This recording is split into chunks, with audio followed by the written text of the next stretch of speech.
and welcome to the program, the very first edition for the year 2024. We hope you had a pleasant Yuletide holiday. We're glad you made it into the new year 2024. I am Imonia Marere. Now, one of the first official assignments of the Nigerian President Bola Ahmed Tinubu in the new year was a broadcast in which he reviewed the policies and programs of his administration in the last 7 months since he ascended the presidency and outlined what to expect from his government in 2024. That broadcast had been subjected to serious analysis, criticisms, and, if you may, bashings by different interest groups, including those who are focused on what was missing in the speech. The president asked for an understanding of the policies, programs, and processes that he has put in place while calling for more sacrifices from the people.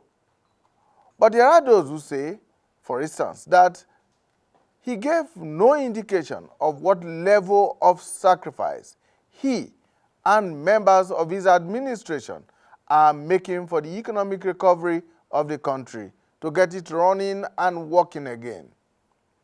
But that is a matter for another day. In the broadcast, the president repeated his promise that there would be no excuse for poor performance from any of his appointees.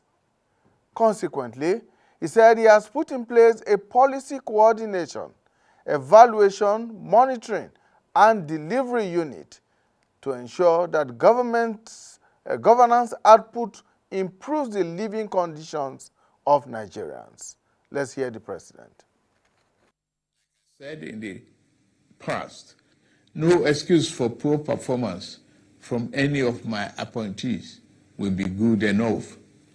It is the reason I put in place a policy coordination, evaluation, monitoring, and delivery in the presidency to make sure that governance output improves in the living condition of our people. We have set the parameters for evaluation. Within the first quarter of this year, ministers and head of agencies with a future in this administration that I lead will continue to show themselves. There is absolutely no doubt that the quality of government is assessed through their policies and the operationalization of such policies. But how should they be measured? What purpose do such measurements serve apart from providing feedback? Are they tools of accountability of government to the people? What are the standard indicators? And what does it mean to use indicators to govern a country? In other words, what is the value and relevance of measurements and evaluation in governance? This is not the first time, nor the first government to put in place a monitoring, measurement, and evaluation process. How well did previous such units contribute to the good and better governance at every level? Is this just another political gimmick? If it is a genuine effort at putting government and government agencies and officials on their toes, how can it be made to achieve its stated goal of helping to ensure the effectiveness and efficiency of government initiatives and programs? This is our focus on this edition of the program, People, Politics, and Power.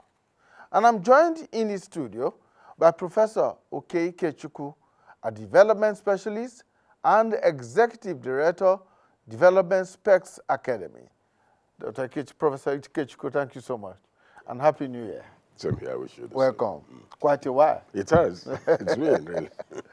All right, we're also joined in the studio by Tunde Akonde. Akonde is an associate professor of philosophy at the University of Abuja and he is the immediate past head of Department of Philosophy at the University of Abuja. Dr. Akonde, thank you so much Thank you very for much. joining us. Thank you for having me. Welcome. Well, good afternoon, viewers. We will delve into our discussion right after this time out. Stay with us. Nigeria of our dream. The Nigeria we need is the united, indissoluble, and cohesive Nigeria which guarantees equity, fairness, justice, and prosperity for its citizens. That is our focus on people, politics, and power. It is fresh, insightful, impactful. It's a must watch. People, politics, and power on AIT. All right, thank you so much for staying with us. Professor Ikechukwu, let's kick off this way. First, what do you think of the decision, or rather the announcement by the president to put in place a unit for monitoring, measurement, and evaluation? Good idea, but the question to ask is, does it mean there's been no monitoring, measurement, and evaluation? I think there's always been. If you look at the institutions and structures of governance, interdepartmental relations require that whatever you set out, you have a way of knowing what's going on. If you go into the ministries, for instance, research department, etc. So first of all, I'm surprised that you should make such an announcement. Secondly, also knowing that the government has a ministry for coordination of the economy. So if the Minister of Finance is also the coordinating minister, what has he been coordinating? If right now you are now talking about a measuring system. So I think that it's a good idea to mention it, but it only raised the question, does it mean you've not been measuring for 7 months?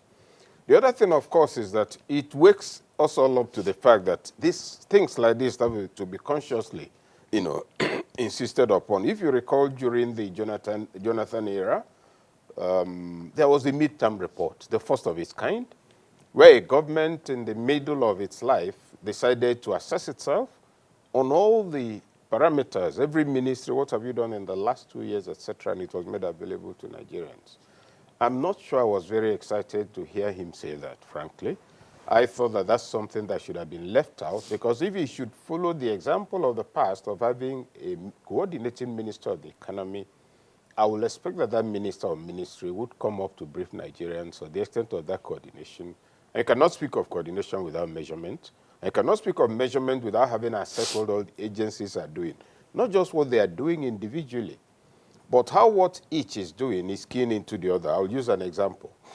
If you want more food in a place where there isn't enough water, you put up dams. Dam traps water for you. So, Ministry of Agriculture can do that. But Ministry of Water Resources has a duty to ensure that water gets to everybody. Then Nigerian Inland Waterways ought to also have be aware that it ought to make the inland waterways motorable. Now, they don't work together. Therefore, I, as Minister of Agriculture, focusing on increased food production, build a dam. It cuts off the water going downstream. The local economies, which are meant their businesses, die out. There's also no local water transportation. But had there been some form of synergy between agriculture, environment, inland waterways, and water resources, that's the kind of coordination we want to see. Now, what's likely to happen? I may be mistaken, but my impression is that we're likely to end up with a situation where somebody will tell us how many kilometers of road have been tarred, how much has been spent. The question is whether all of this, even if measured, translate into actual impact on the welfare of citizens out there. That's where the challenge would be, despite whatever structures are being announced. Now, Dr. Kande, how critical, how important is measurement to any institution, evaluation, monitoring, and measurement? How critical is it to any institution, government or even non-governmental? It is indeed very critical because, the state is defined as, by Herbert Spencer, for example, as a joint stock protection company for mutual assurance. What that means is that the state came into being for the sake of promoting the general good. The citizens surrendered their rights and commonwealth to the the person that is choosing as the leader, and that person is entrusted with the Commonwealth for a judicious utilization for the common good of all. So naturally, if there are no measurements, or if there's no means of measuring progress, then it means that you will just be moving without progress. So it is very, very critical. It is very important that measurement be put in place so that as we progress, we continually know whether we are moving backward or we are moving forward. So it's a very critical step for any institution. Now, given that scenario, Yes. In the Nigerian situation, like Professor talked about earlier on, governments after governments have always had these monitoring, evaluation, measurement units at different levels. How critical or how well have those units performed over time? Yes, the fact that we are still making effort to put up more measuring or more instrument of measurement speaks to the fact that the earlier measures that have been put in place have not been quite effective. And that is, again, where it becomes necessary for the leader to say, okay, what next can I do? It's like when you are making effort, you have recruited a number of people, you have given assignment to a number of people to help you do this, to help you do that, and yet you're not getting the desired result. So from time to time, you come back to the drawing table and say, okay, what next can I do? What further step can I do to ensure that I achieve what I wanted to achieve? So it speaks to the fact that the earlier measures have not been quite productive, and that is why the presidency saw the need to bring in this other arrangement to see if perhaps this time around it could make a change. It's like the biblical story of when God had to send prophets upon prophets, and then they were being killed. At the point, he said, okay, let me send my son. Perhaps if I send him now, they will listen to him. So the president might have thought that, okay, because of the low level of performance of this other measure that had earlier been put in place, let me see if by this new method we will get the result. So that is the angle I see it from. Ordinarily, there were other measures that have been put in place. Even lawmakers have, oversight functions, which they are supposed to do to ensure that various people who are put in places are able to do what they are supposed to do. But because of maybe low performance, the president was probably forced to think that, okay, let me come in from this angle and see whether we can achieve something better. Now, Prof, let me take up one issue from your earlier intervention, which is that there is a coordinating ministry. There is a Ministry of National Planning. Thank you. And now we have this a monitoring unit, this monitoring, measurement, and evaluation unit in the presidency. Yes. Is there likely to be a In clash? addition, you know there must exist a senior special assistant to the president on projects? Then there's one on, yes. what are the two ministries you mentioned? Planning, and now, the one on coordination. How many of them have access to him or will have access to him? Let me disaggregate it. First, I'll come on to the issue you've raised, but let's start from even the notion of measurement. Supposing, let me give a concrete example. Sometime about 6 years ago, Kebbi State set out to build new primary schools in, I think, nearly all the wards or local governments. Also, the last cabinet meeting of the Buhari government, the Federal Executive Council has approved, I think, 4.2 billion for building 6 model secondary schools in the 6 geopolitical zones. Very exciting. So if you want to talk about investment in education, you can then say 4.2 billion for model schools, etc., which will be the best. But the question is, are you measuring the correct thing? Infrastructure for education is different from education.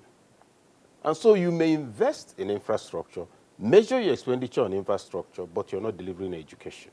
Now, that's a crisis that has to be first resolved at the philosophical level. If government sets the right paradigms, I want to measure citizen welfare by seeing how many kilometers of road I've tarred, right? How much of this I have done. Tarring of roads may not be the priority of an area. Take, for instance, I'm from a riverine area. You spend 2.1 billion to build a road across a ravine. 9 people have cars in the area. So first of all, the president has to, and his strategies have to pull back. What is it we are going to measure? Please, gentlemen, let's not just measure expenditure. Let's measure impact. And if we're going to measure impact, we must find out how to determine it. So I thought that should be put on the table so that setting this up, if you want to see whether people's lives have improved in Abuja, and you say, measure whether the street lights are working, measure whether there are potholes on the road, and you measure all of that and they are working, but banditry has increased. So you see that you will have your measurement, but you will not be impacting. So that's something they should resolve at that level. Then concerning the agencies you mentioned, you know for a long time on this program and on all that's on TV, I've always taken the position against the expansion of the administrative structures of the state. What you have will be expanded responsibility heads, but coordination becomes increasingly more difficult. Imagine that the agency the president is setting up or threatening to set up now, if I'm the one heading it, on reporting for duty, what do you think? Do you think I will go to national planning for anything? I will come and see myself as the next overlord, largely because I'm more of a politically active person than somebody who has grown through administration. And so I see myself as the only person who will report to the president, and then it creates interagency competition, because where we could meet together in a pool and send a common template to his coordinating minister, all of us will be generating memos directly to him. It's slightly disruptive.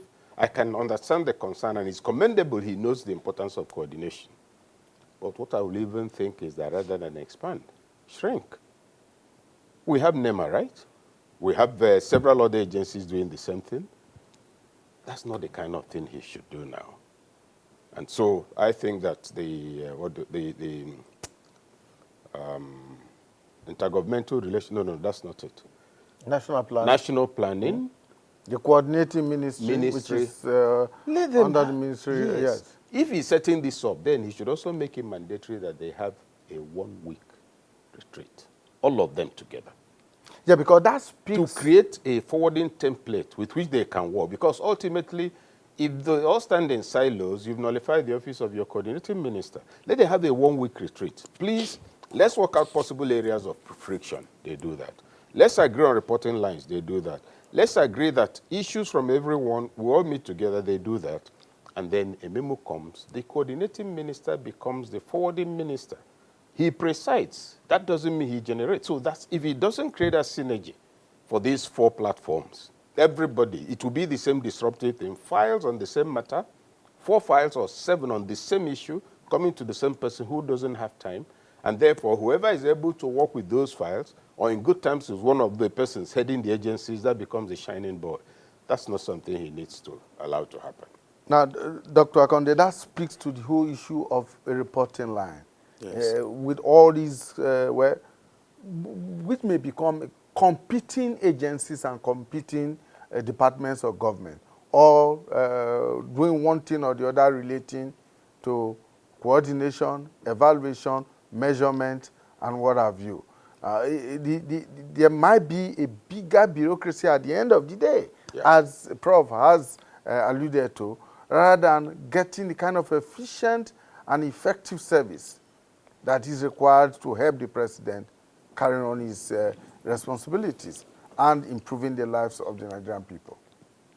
Yes, actually, we need to know what strategy or what structure the president wants to put in place to go about this monitoring and evaluation. Is he going to use these existing structures in place, or is he going to set up an entirely new? He's setting up a unit. In the broadcast says setting up a unit in the presidency. Yeah, then the question is he inviting people from these various units to come and serve in this unit, or is he bringing up an entirely new set of people to come and do it? These are some of the things we need to know before we can exactly know. And then the president may already be planning to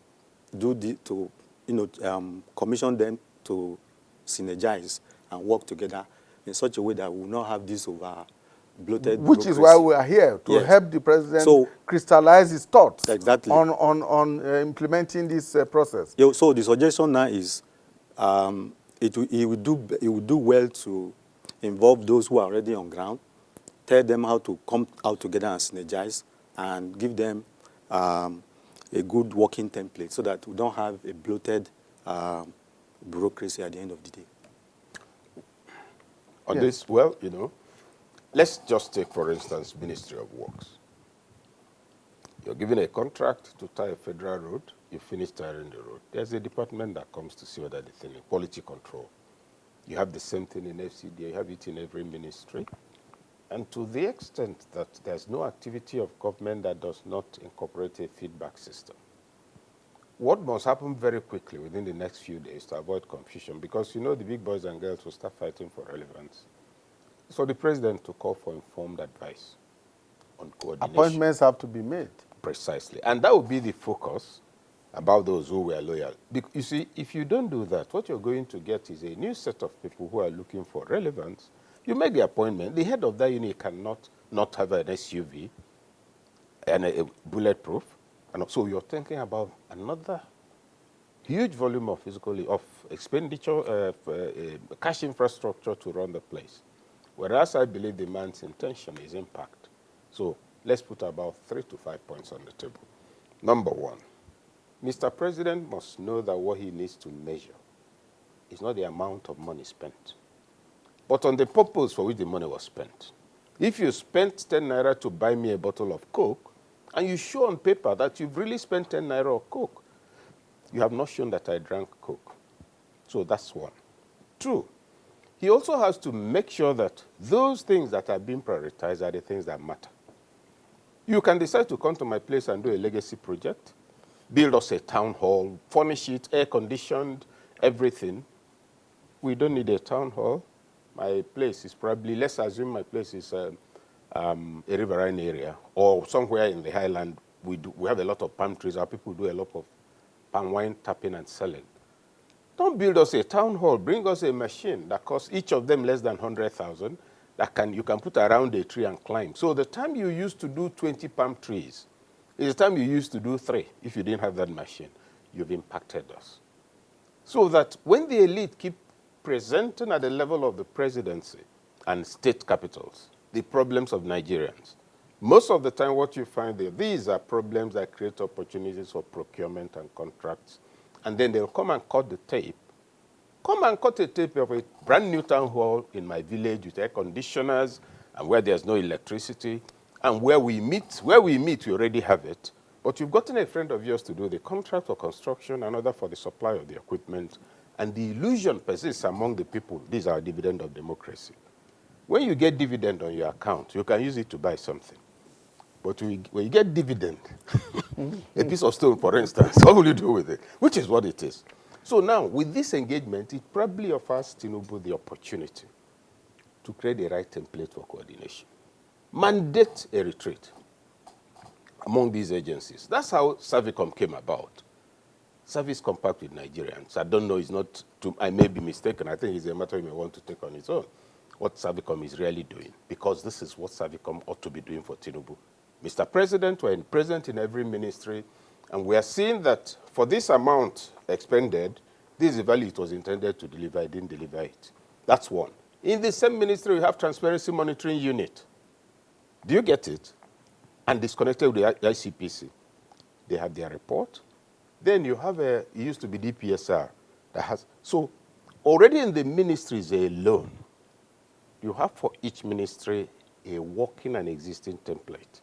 Now we pretend they don't exist, and these people just carry on, come to work and go home. No, not at this point. Too much is being lost. Too much is being lost. All right. Now, that of course, takes us, Dr. Akande, to the whole issue of what should be measured. We are agreed that there needs to be some level of measurement, some evaluation, some monitoring, Yes. which already exists in many of the government agencies and ministries. There's no doubt that a number of these ministries and agencies have such, by whatever name called, Yes. such units that do this or perform this function for them. Now, what if and when this unit is put in place, and if the president decides that he's going to get some coordination of all the existing ones to perform this function, what should be measured, and what are the tools to be used in such measurement? Now, I asked that question against the backdrop of the fact that in the 2024 budget, for instance, the president emphasized his 8 priority areas, which include national defense, internal security, job creation, macroeconomic stability, investment, environment optimization, human capital development, poverty reduction, and social security. Now, what should be measured in each of these areas, and what are the tools that need to be deployed in measuring them efficiently and effectively? No, like you said, what should be measured is the impact. These are policies that have already been put in place. They are put in place for a purpose, and the purpose is for them to make impact on the people. So what impact are they making? Are they making the intended impact? What level of such impacts are being made? This is what should be measured. Like when I went through this speech, I said, these are more of promises. Statements of good intention. Statement of good intention, statement of... in fact, I describe this speech as a very good theory of good governance, because every aspect of good governance, virtually every aspect of good governance is touched on in that speech. But the problem is we have been hearing speeches upon speeches. Our problem is not that we have not been having good speeches. It is not that we have not been having good policies and good programs, but the problem is implementation. And that is why this monitoring and evaluation is key. And so what should be measured is the impact that it is having on the people. For example, you are talking about human capital development. Human capital development has to do with the development of the human elements in society. Now, what quality of, you go to our various schools, what quality of training are the students receiving? What are the contents of the curricula in various strata of education? And even the issue of human capital development goes beyond the school. It begins from the home, because the human capital is the most, I call it the major agent of change in society. So government needs to really put serious emphasis on human capital development in terms of morally and intellectually, because it begins from the home. The first point of call when a human being comes into existence is the home. So government must be interested in how are children being brought up in the homes. The production of human beings is so important. It's too important for government to leave it entirely to the hands of parents. In developed countries, they have gone to the point of ensuring that parents take good care of their children at home. And then they go beyond that to see that they receive quality education in schools. So the way we should measure this impact is to, these things, is to look at what level of impact is being made by these policies. And then, like I said earlier, the president is probably thinking he wants to bring in people who he can directly monitor and ensure that these things are actually done. Because there are people and agencies who are supposed to be doing this thing, but it appears not much is being done. So that is where this measurement and the focus of the measurement should be. Okay. Prof, let me ask you the same question.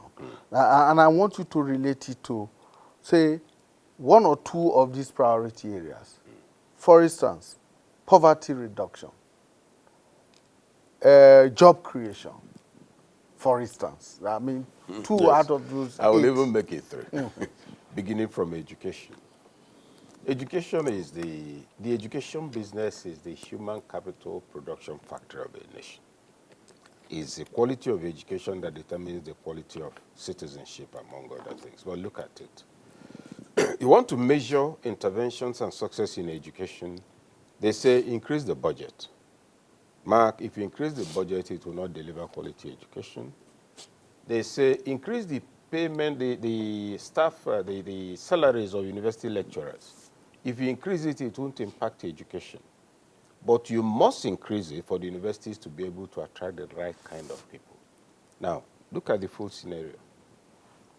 At the level of primary education, nursery education, in most places it is dropouts and house helps who manage nursery facilities.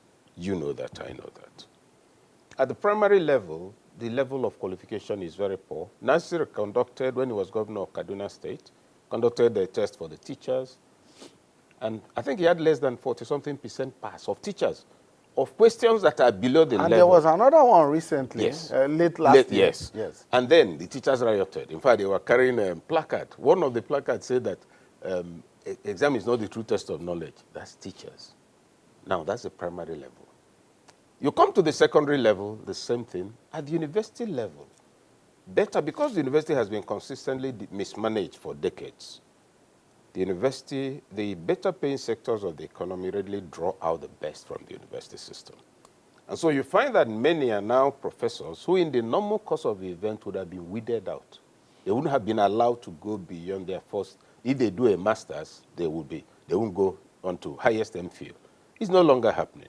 So what you then find is that the quality of human capital for developing human capital has fallen below par. So if you want to measure now, you say, look, we've built new laboratories and libraries in the universities, we've increased teachers' salaries. You're talking about funding, which has improved, not tertiary education. So measurement must include impact. These lecturers, you say you've increased their pay. Have you made provision for them to go for international conferences? That's where they can get new knowledge on their discipline. Are you getting, do you now have a system in the university that ensures that if they get 1 naira, and the law says that out of that 1 naira, 50 kobo or 2 kobo ought to go to library equipment? Is it happening? Those are the things to measure. The crisis we've been having in measurement is that we measure financial outflows. Some of it heavily inflated and say, can't you see what we've spent? And you say we are not trying. You can spend on cleaning the gutter, but people inside the house haven't eaten, and you pay 2 million to clean the gutter. So that's at the level of education. Poverty alleviation cannot be addressed by what's going on in the Northeast and other places. Poverty becomes sustainable and lasting when the environment is incapable of regenerating itself. Now, you go to, I keep going mentioning rivers. Let me come to Borno. Let's suppose I'm from one of those places where we are now refugees. Now, because we've been refugees we've left our farmlands for more than 3 years, re-desertification has taken place. So for us to even return, you need to spend not less than a year reclaiming that land, making it water-soluble again. And also, you then find also those who were selling sugarcane, wheat farmers, all of that. They are now all on ration. So when you say poverty eradication, the mental orientation of the Nigerian elite most of the time is about ration sharing. Oh, we've given them 500,000 mosquito nets. We're bringing in 2 million tons of rice. That is not poverty eradication. That is ration sharing. That is food to eat, and it will only increase the bill of the state. And that's why I think the president has a duty to pay a lot of attention to what is going on in Borno State, particularly what Zulum and Co. are doing. Zulum is doing well. But what facility do you have and what resources as a federal government do you have to keep receiving thousands of surrendering, bandits, over whom you have no control? Terrorists. Many of them, they are clearly terrorists. Many of them stay long enough to recover, get information, and go out again. And in all of this, there are critical issues. We blame the army. We do not realize we are thoroughly distracting and scandalizing the Nigerian army. The army anywhere in the world is not equipped to keep prisoners. It doesn't have the facility. You're putting them into de-radicalization, etc. Let's ask ourselves, if you're the governor of this space called X state, he has a job, and a means of livelihood, have a means of livelihood. We know ourselves in the community. In the morning, there's something everybody will do. Who will anybody get to radicalize? So he, as president, if you think of thinking coordination, he must also keep it in view that he has to establish and see very clearly the direct connection between poor civilian leadership of the civil space and insecurity. A vulcanizer who has work to do will not come to steal. Somebody who is selling, grinding pepper will not come to steal. The person who is a shoemaker will not come to steal. The one who is working in a supermarket. But all these places that absorb human capital are not available. The ones existing have shrunk dramatically, and all of that throws out more and more people. Okay, I mentioned the question of dam, right? Nobody sees the connection between that and insecurity as well. If you have a community of maybe down that stream, maybe 20,000 people, and the stream drops, the volume of water drops to 29% or 30% of what it used to be. No more fishing, isn't it? The young ones, opportunistic criminality. Not because they are bad people. They are poor, they are hungry, they need to eat. The local economy. So you now see the connection. Poverty eradication will mean, for instance, going to Bayelsa State, going to places where you know the land has been taken over by siltation or, what do you call it, pollution, create artificial troughs, water reticulation. Fishing can go on, and you can create artificial troughs that's the size of a local government. It's doable, it's being done all over the world, it's a riverine area, it's fishing they know. That is poverty eradication. Clearly, Prof, there is some measure or a large measure of interconnectivity in all the 8 priority areas Precisely. that the president... Once they are treated yes. simultaneously with it linking into the other, it will Yes. deliver what he has in mind. But what's likely to happen is that they are going to be treated as silos. The person who is, okay, mine is poverty alleviation, and I think of poverty alleviation in terms of providing palliatives, have already failed. It won't start. It will be hunger, the addressing of hunger, not poverty alleviation. Because poverty is at the level of wealth creation. The inability to create wealth translates into poverty because there's nothing you're doing that can generate and regenerate itself. But hunger alleviation means that there must be a source from which you keep scooping. And so since you're not producing, the price of food will keep going up. And so what you spend on feeding will keep going up. Why are you not producing? Farmers can harvest. The bandits are taking the land. Then those who have even harvested, they could be ambushed. They cannot even evacuate. Yes, the communities that are farming, like much of Benue, look at what's going on in Plateau. That's the bulk of where our food comes from. What do you expect will happen by October this year? There will be no food. The price of food can only increase as something dramatic is done. Now, that needs to, these 8 points should be seen like a circle.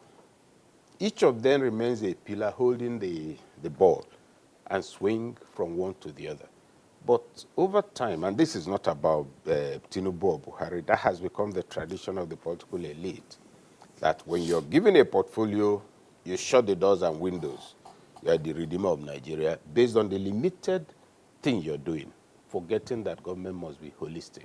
Let's hope that the aspiration for a holistic approach to public administration will be the outcome of this desired thing. Dr. Akonde, talking about adopting a holistic approach. Yes. Let's look at the expected outcomes of this process. What are those indicators we would like to see? Apart from the whole issue of impact, what are those things that we're likely to see as indicators to show that, yes, this process is working? Okay, like, for example, we talked about job creation.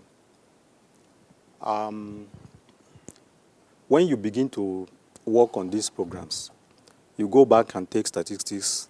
You have your Federal Office of Statistics, which churns out these statistics from time to time. You check from time to time, is this the percentage of the unemployed, the percentage of the underemployed, is it reducing or is it growing? So these are practical indices that you can use to check. Like you said, we must place emphasis on productivity because you cannot boost the economy if you don't go into production. For example, we have no business, you know, importing refined Petroleum petroleum products, for products. instance, yes. As, there's no reason why our refineries should not work. What is it that is stopping Ajaokuta from being functional? Where are our textile industries? The government should go massively into housing estates, go into housing estates in each local government of the federation, and these things will generate job opportunities for various categories of workers. As these are done, you will now see that in practical terms, people are being engaged, and then these crises are, coming down. So these are the various ways in which you can address these issues and ensure that we have practical, concrete indices that we can use to measure the impact of these things. So the government must go beyond mere talk, mere promises, to action. The president told us that day one, he will hit the ground running. Day two, he will hit the ground running. Day three, he will hit the ground running.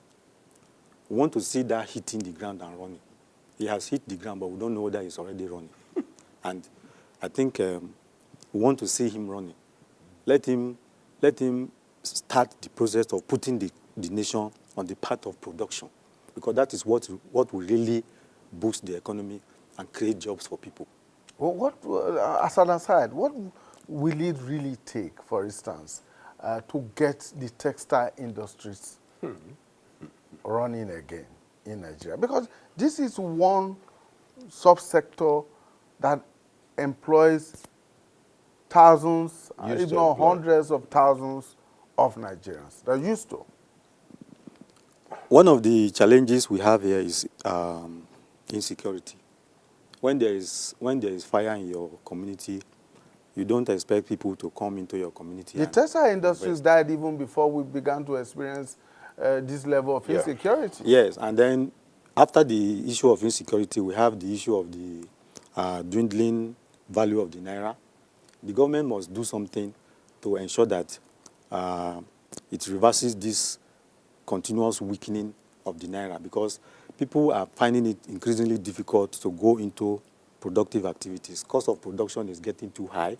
Government must do something to make sure that people can produce things cheaply here, so that they will be encouraged to come in here and set up these things, because they are comparing advantages they have in other climes with Nigeria, and as long as they have better advantages, they will be tempted to go there. Is it not the chicken and egg situation? Some will say that our inability to produce, for instance, is one of the reasons why we have a weakened currency. Yes, it is. You cannot strengthen your currency if you are not into production. That is a basic economic fact, which I think everybody should know. So if it's not something you legislate, it's something that you go into practical activities of production, and then it boosts the strength of your naira. So that is a very well known fact. Prof, let me take you to another angle. There is a school of thought that said that argues, for instance, that governments at different levels have been unable, and even just if not governments, but just public institutions have been able to self-correct, to evaluate and correct its mistakes, because it is the one that is doing the measurement and the evaluation. And that perhaps if this was left to institutions outside of government, non-governmental forces, for instance, to do this measurement, this evaluation, this monitoring, and report objectively on them, it might make a lot more sense than what currently goes on. I'm familiar with that school of thought. The question is whether the school of thought is correct. Whether inside government or out is human beings. So the quality of the human person is the critical issue. We've not always had poor measurement in Nigeria, going back to before the Civil War and after the Civil War. It was some of them assessment that led to the things being done. So it's not automatically so. Otherwise, the concept of reform will be meaningless. I believe we're on the same page here. Now, I'll connect this with unemployed, with the issue we raised about job creation. If you're going to create jobs, first, it must be people who can do something and earn a living, either as workers or as craftsmen. And so, you then find that what the school system is turning out can be disaggregated into three. Those who are unemployed, because they are qualified, but there's no opportunity to deploy their skills. Then those who are underemployed, they are qualified. Somebody has a degree in architecture, but he's working as a receptionist in a hotel that has 26 rooms. That's not why he went to spend 6 years in the university and do youth service, because he's underemployed. Then you have the third category that we ignore. The unemployables. Totally unemployable, and it's never part of the national demographics. And that's where we're in trouble, because we assume we have unemployed and underemployed. The majority are unemployable at two levels. At the level of skill, they have no vocational skill. They didn't have a good education. Some of them have degrees, but they obtain the degrees either by paying their lecturers or by sleeping with them. So they are not employable until they are retooled. Some are morally unemployable. They've been damaged psychologically following the wrong mentors. And so any opportunity they see, rather than see it as an opportunity to do some work, they see it as an opportunity to commit plunder. So now move that and join it together with the initial issue. What was it again? The thing from which I moved on to this now. The issue of the underemployed? No, the underemployed, all of that, what you see is an environment where leadership will make the difference. So no institution will self-correct automatically except it says that you can't get away with irresponsibility. It's doable, it's been done before.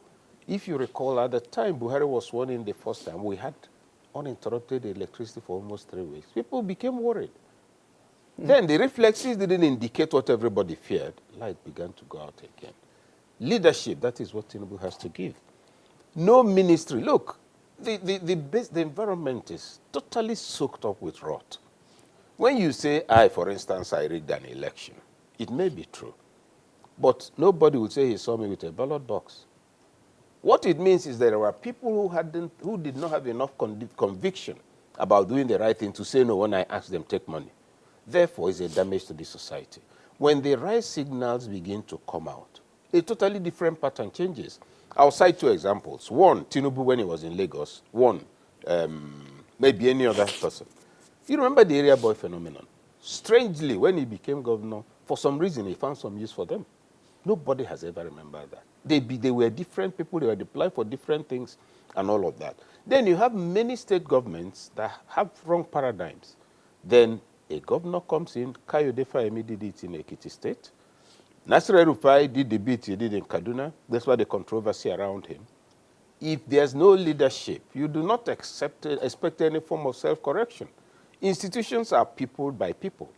And so when the people do not have the moral backbone for strength, and a leader emerges who is capable of making misconduct unattractive, the game changes. That's what needs to happen. Dr. Akonde, can there be a synergy, some sort of synergy? Because here now we're talking only at the federal level.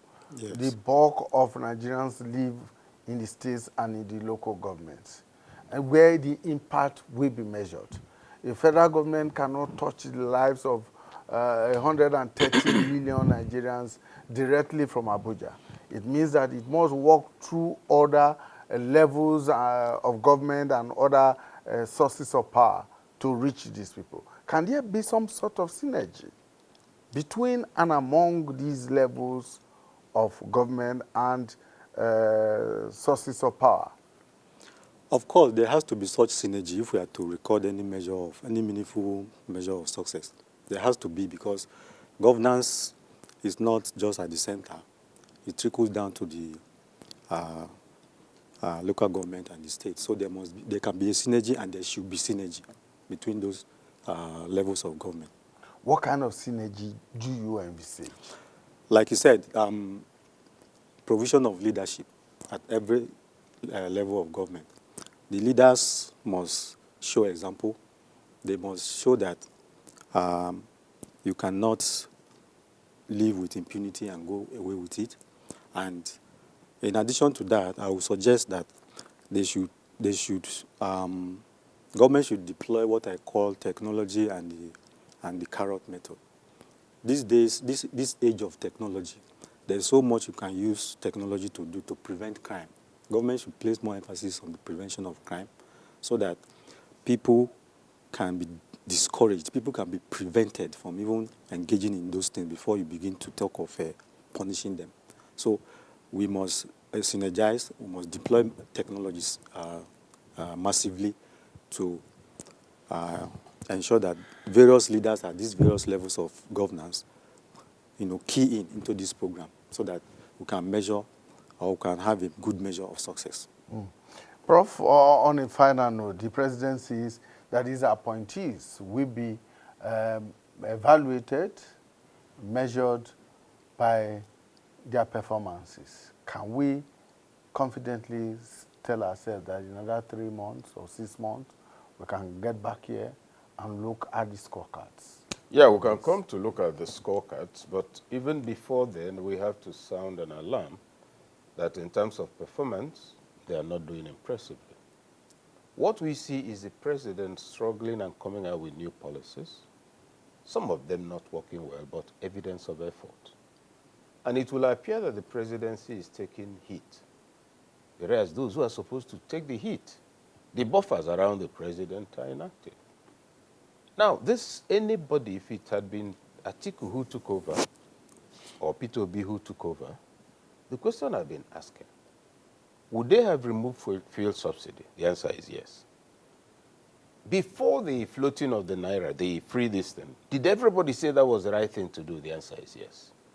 Now we've seen it done. So what magic solution is it that in some places, which are not being put on the table now?